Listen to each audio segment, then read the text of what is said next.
Heavy disgrace hit the APC. Their Anambra gubernatorial candidate, UKACHUKWU, just embarrassed himself on live TV, and the clip is going viral. Even Governor Charles Soludo and others couldn't hold back their laughter after what happened. Nigerians are still shocked at this APC candidate response when he was asked one simple but important question on live TV. In this video, I'll show you exactly what he said. But first, let's watch Governor Soludo's reaction to it. I will be right back. People thought it was like a joke. Oh, when was there last night? Who advised him to go on TV last night? Oh, his enemies are many. They continue to encourage him to go to TV. And he went to TV last night, hello man. Because the interview was in English. English on were F9. And what was there had to do? How about baby factories and illegal adoption in Anambra?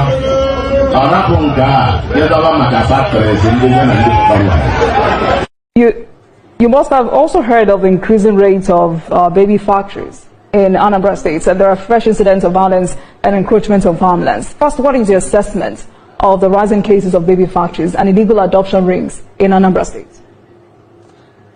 Oh, honestly, let me tell you this. I say things in national television and I listen to someone say it's not true. Nobody have more number of factories in Anambra State than myself and my family. And on that note, I'm telling you right now, I can't remember in recent times once telling you there are many industries spranging up in Anambra State. No, insecurity had killed one of the factories. As a matter of fact, my factory is not longer killed because they kidnapped my 6 expatriates. And then the rest, I used to have some of this were working for me. The place is under lock and key for the past few years. I have not. We lock it down because we cannot be able to run it. But what? Share your thoughts on this video. And when we train them, we'll send them as foreign girls to those farm areas that you can live in the farm and sleep with your 2 eyes closed. There will be the guards over all the farm settlements. They will be guiding them. They will be there. And they make sure. Allegedly, there are politicians who are also land grabbers. How do you intend to deal with those ones? When there's a will, government wills. Land grabbing is something everybody knows that it cannot work when there's a will. You can't take what does not belong to you and then pretend that it belongs to you. It can work. If there's a will and government actually gives proper documentation of what is available, nobody can cross the line now what it is. It's when there's no will and then government patronages, those who feel that their government talks now begin to do things because government feel they owe them. That's why we are not monetizing Anambra State for anybody. We are telling people this who we are and this is what we're coming to do. And judge from where we know us from and what we have done in the state. If I tell you I have built the whole world, you may not understand, you may not believe because you don't see. If I say to you, I have built factories in Anambra State, you don't need to be said because you know what it is, you can go there. If you tell you we have investment in Anambra State, you don't need to be told. As a family, I don't think, maybe among the first 10, 20 families that have highest investment in Anambra State, you can count our family as one of them. That's what they can go judge for. In our community, all the roads there that leads to all the villages in our community, we are third. Community effort. They can see it that is there. I won't talk about the things how many people have gone through scholarship through us and then whatever it is. Even in European Union, Nigeria, the school fee is over 2.7 million naira by a particular cost. But I know how many people that are going to school there from poor families that cannot afford it, so that the poor can meet with the rich and then have kind of networking. At the end of the day, that stigma or this complex of being a poor does not matter. There's about where you are will not make you to be at a disadvantage. I grew from that point of being from poor family to wherever God brought me now. So I wanted to build that dichotomy, brings it closer together to know they are the same, irrespective of what disadvantages you have growing up. You can make it up later. So these are the things we're talking about. So it will stamp out land grabbing and then project things in a way and manner that it will be legally and right. And then our people are people that they are very hardworking. They're entrepreneurial in nature. They want something to be done. It's not deception whereby you say, I will train one skill for 2 days, whatever. And the later Anambra State calling you names that all you have told us are lies. No, that's not what I'm coming to say. No, it's not what I'm saying. We're talking from the point that whatever we say is what we'll do. So we want to train you and tell you what to do and how to do it. There's no better person in Anambra that can tell people this how to be able to make money and come out of poverty to having something to do better than me, because I have passed through that journey to where I am. It's not people who has been doing one to the other and then got political appointment, all of a sudden boom. People doesn't ask questions. Is it their allowance? Is it their salary? Is it the overhead? How do they got to that point? They will not ask questions. But nobody can ask me that question because they know where I'm coming from.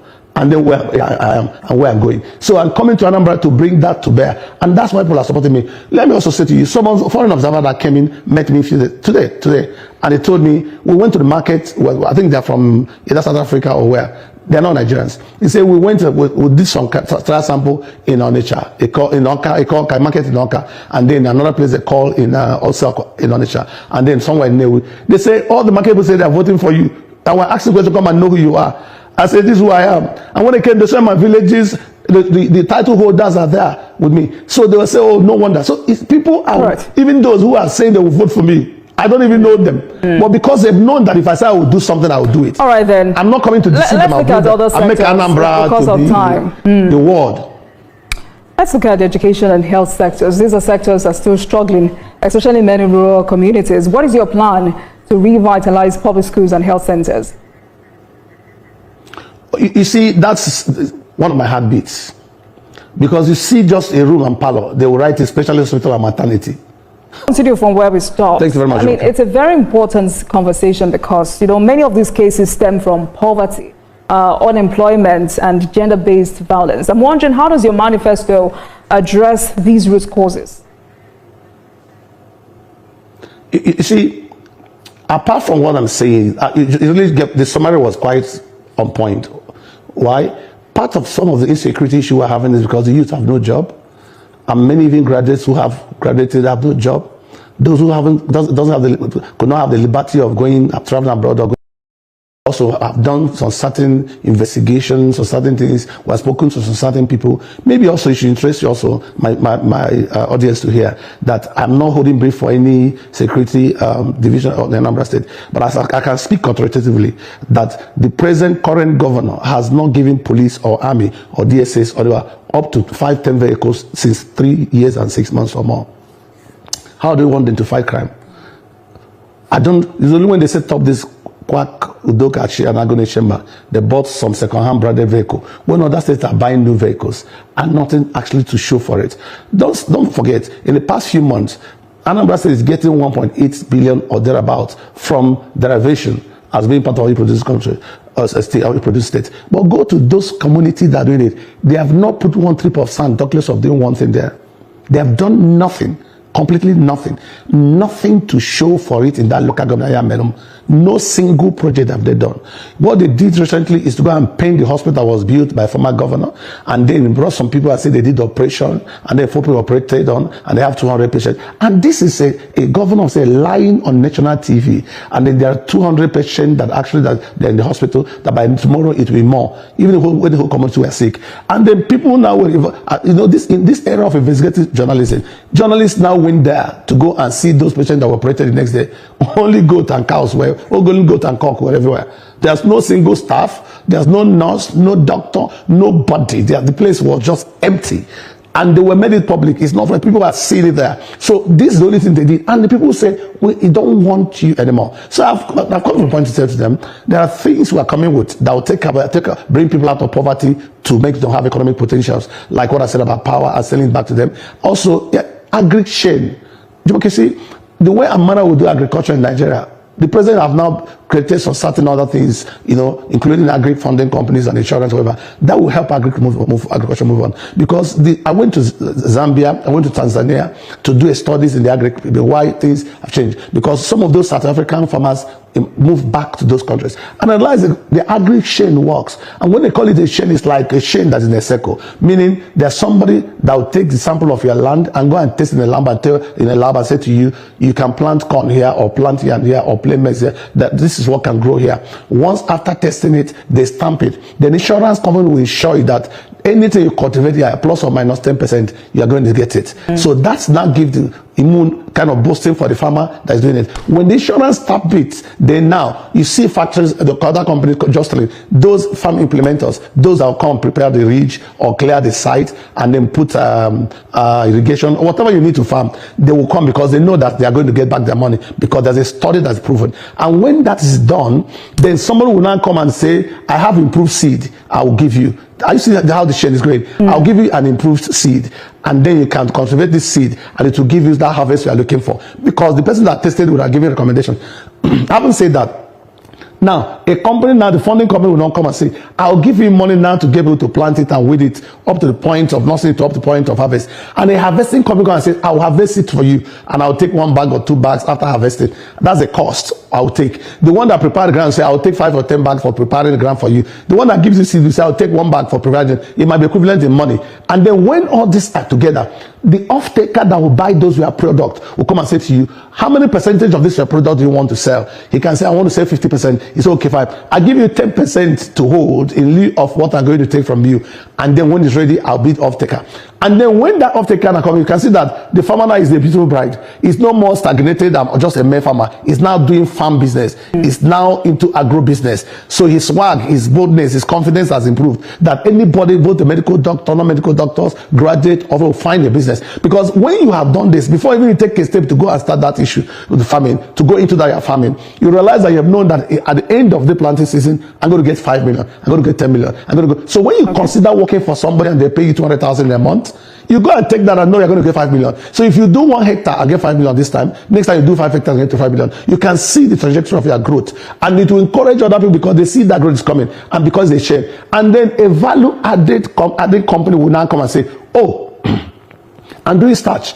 And I know that in so local government in Anambra State, I can get 200, 1,000, 3,000, 5,000 tons of cassava to produce starch. All right. Let me go and put my factory there. So when the off-taker brings it out, he gives me. So we'll cut off the cost of going to market, those prices increases and all those speculations. They cut off the cost of transportation and other things because they are taking it from source.